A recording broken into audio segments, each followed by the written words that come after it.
Colonel Butler, you've been sitting there so long, so quietly. Would you like to say anything?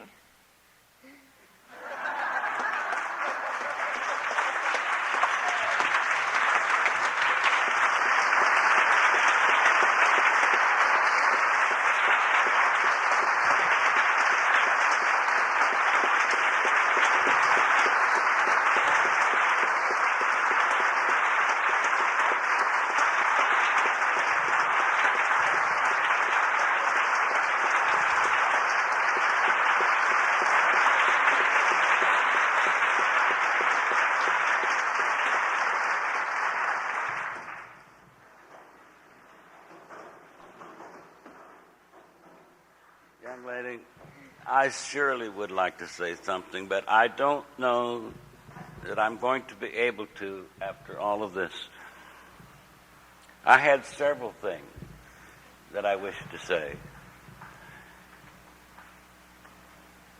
but I must say two things. The people that have worked so hard to make this event the success that it is, I want to express my appreciation to all. I'm not going to mention any names because if I did, I would leave out maybe the most important person. But it's been a big team that's made this come off. And I really can't understand yet why all of this work was done for this. And I feel very humble to think all of you folks that came so far. People came from California, Miami, Maryland, Ohio, Washington, Chicago. See, now I'll leave out some now, I'm sure. But now just think of that. And before daylight this morning, this is the truth, Beck, I woke up and I couldn't go back to sleep.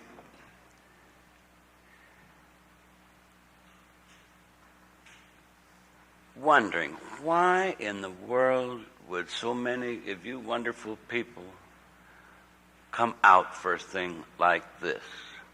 Wouldn't it make you feel mighty humble? It did me, I'll assure you of that.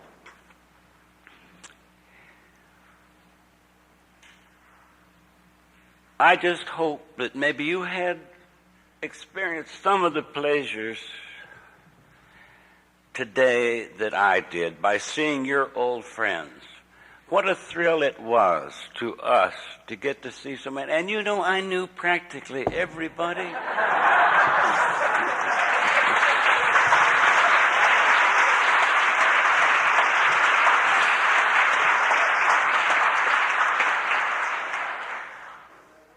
And this goes back clear to 1935 to 69.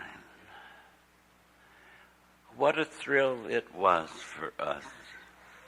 I will assure you, whatever effort that you made to come here, you know there's two people at least that really appreciated it. On this occasion, I think I should make a note of one thing. There have been so many wonderful things that have happened to me in my lifetime. And I think possibly the greatest thing and the first thing that happened to me is when I convinced June to marry me.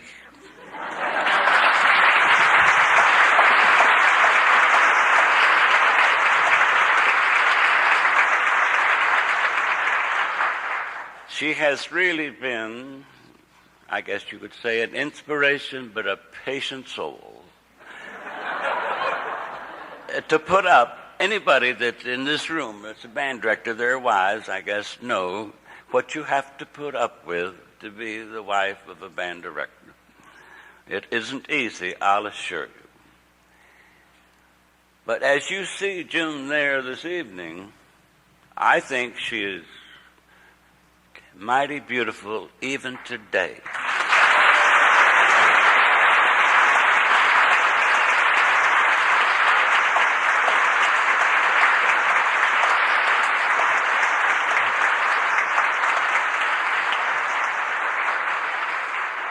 So I think you'll agree with me, it was quite an accomplishment. Can you imagine what she looked like 50 years ago? And I haven't improved any.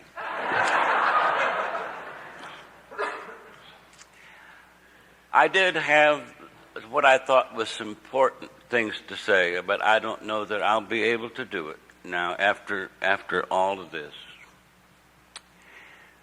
But another great thing, though, that did happen, I won't forget this, Dr. Thigpen. When they elected me to take over the University of Alabama $1 Million Band,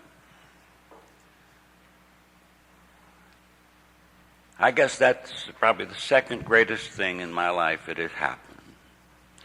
And why that was so great. When I first came down to look at the position, I was teaching in a high school up there in Birmingham. And I thought, oh, I'll never fit into that situation. Those people are all so sophisticated. And I was just a little fellow, about 25, 6 years old. But some reason or other, they selected me to come down here. And so I grew a mustache.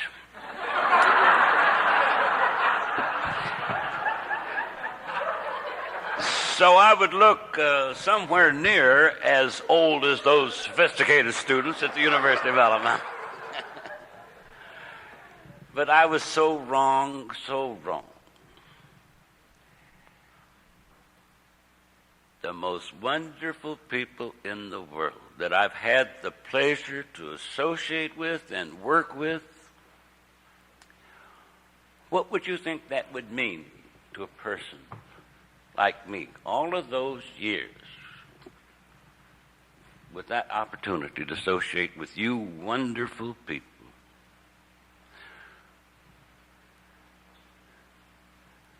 And that's when I was awake this morning, too, and I kept thinking, my goodness, they put up with me through all of that. Oh, and those hot September rehearsals and those blonde girls all sunburned.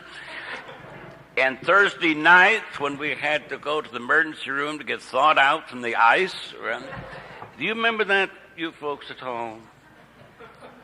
Oh, they were brutal. And we'd work and work and work. But I think maybe it was all worth it. And as I look and saw you people today, what a successful, prosperous bunch of people you must be to even get here.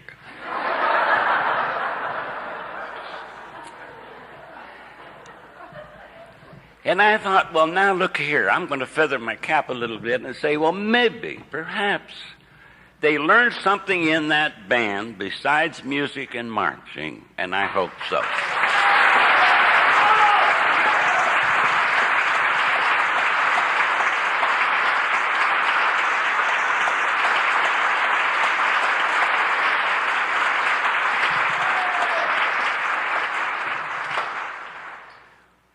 The first thing that I would think of is pride. I'm going to talk too long. I'm afraid so.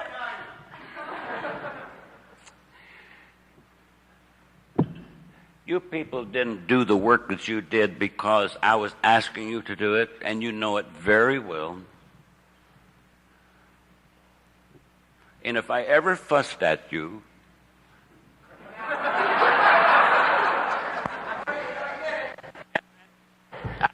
I did sometimes. And in the old days, when it was all men, I had a pretty good vocabulary.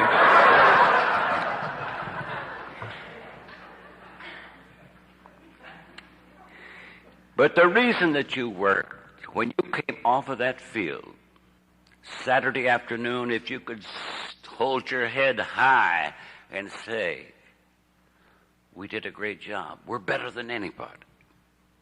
And you know how you would be better than most of them, and we were. You know we were. We wouldn't settle for anything less. You wouldn't. That you could leave with your head high, that you were proud of what you had done, and that made it worthwhile. Of course, there are other things maybe that tried to teach you a little bit. And you remember one thing that I've said many times: if you want to be better than the other fellow, all you have to do is just work a little harder than he does. And I think that's what we did.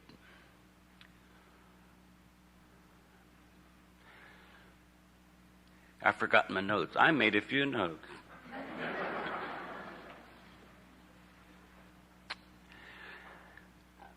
I'm not going to enumerate the wonderful things that have happened to me since I've been at the University of Alabama, but there are many. I could name maybe a few outstanding ones, but then again, I would leave out so many things.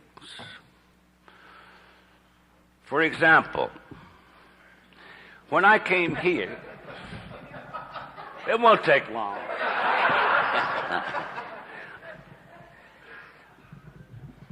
I got to tell this story on myself. There was a boy I used to teach in Birmingham first before I came down here. And it was a dandy, nice little Jewish boy by the name of Rosenberger, whose daddy owned the Birmingham trunk factory. And he came from my high school band. I said a bad word. My high school band, no. The high school band that I taught. Down here and was in the university band.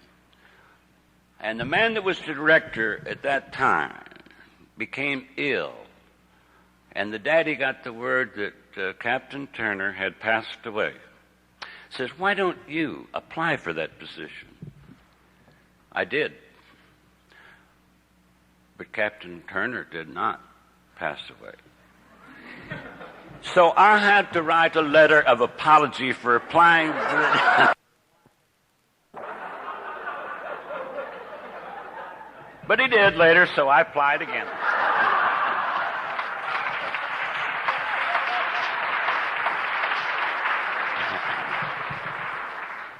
And this time they selected me. Wasn't that fortunate for me? Indeed it was. They called him Captain Turner. So the boys started calling me. They promoted me, and they called me Colonel. So Colonel Carpenter, the PMS&T here, a wonderful man. Did you ever know that? You're too young to know that. He said, if they're going to call you Colonel Butler, we're going to make this thing official. And they had a special parade out here. ROTC was a pretty important thing in those days. And they had an official parade that day. And gave me the certificate, which is on display here somewhere, I believe, and made me an honorary colonel in the ROTC. That was a nice thing. I hadn't been here very long. I don't know whether long enough to prove myself at all. But anyway, they did that. And that was after I was here just a short time. And it kept going on, and they elected me for ODK, which I thought was a great honor. Wouldn't you feel that? Just and so on and on and on, until finally it came up after I'd been here 25 years. They had a special thing again. And I have a book that thick of letters from the most prominent people in the state of Alabama that I wouldn't take a million for. And that was the first one. And the young man is here this evening who really promoted that thing, and I won't mention his name, but he's promoting and working with this event just the same as he did with that. And I think because of his enthusiasm willingness to work.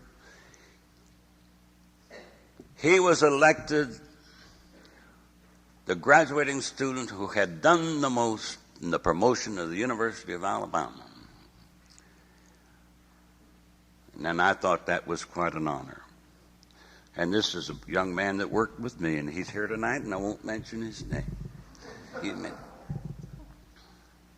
That was another thing. Came along my last game here on the campus, homecoming in 1968. What a day it was. I'll never forget it as long as I shall live. And I wasn't the only one with tears in my eyes that day. We did a patriotic show. Had the chorus out there, the band, America's Beautiful, all of these, what I thought were beautiful formations. And over comes the Jets, right when we're playing America the Beautiful. This was my last show at the University of Alabama. You don't think I shall forget that very soon.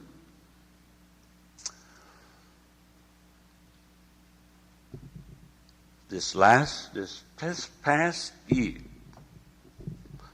I can tonight publicly thank the people who made this homecoming one of the greatest. I forgot something important, real important, which to me was not a monetary thing at all, but at that last homecoming, and I says, off of the field, off of the field. And they didn't move. They stood right there.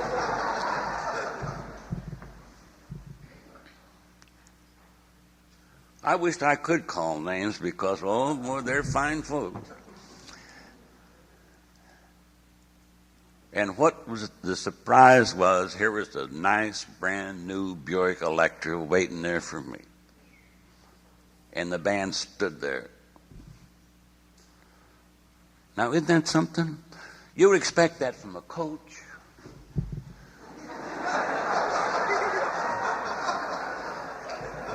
But not from a band director, I don't think. That doesn't too often happen exactly like that. But wasn't that something? But now I'll come up to this year's homecoming. I'd been retired from the University of Alabama for 10 years. And they brought me back here for homecoming, and I went to the pep rally. And I directed the University of Alabama $1 Million Band in Yale, Alabama. I won't enumerate everything that happened that day, but gosh, it was wonderful. And I went to the pregame, and they presented me with another lovely book of letters,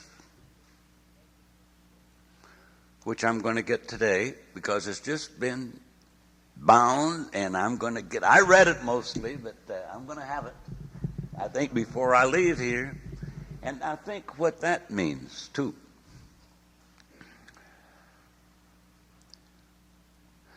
And at halftime, I directed the $1 Million Band in the alma mater. If that won't make the tears go down your face, I don't know what will. Now, Chicago Tribune came mighty close this evening, I'll tell you that. Wasn't that beautiful? It's my favorite march, I guess. But it must have been the $1 Million Band playing it. That's the only thing I can figure. It was so pretty. And that brings us up, skipping all the nice things that are happening in between, brings us up to this night right now. And you know what? I'm going to get another book of letters.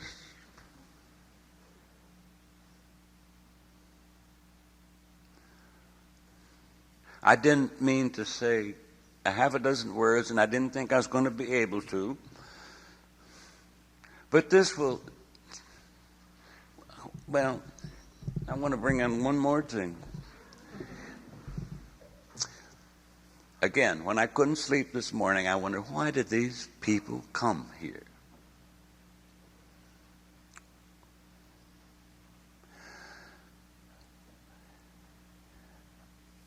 There's one thing about a damn Yankee you can count on. He's going to be sincere, I think. And if I tell you I love you, I love you. And the only reason I could think would be for you maybe to show that you love me as much as I love you.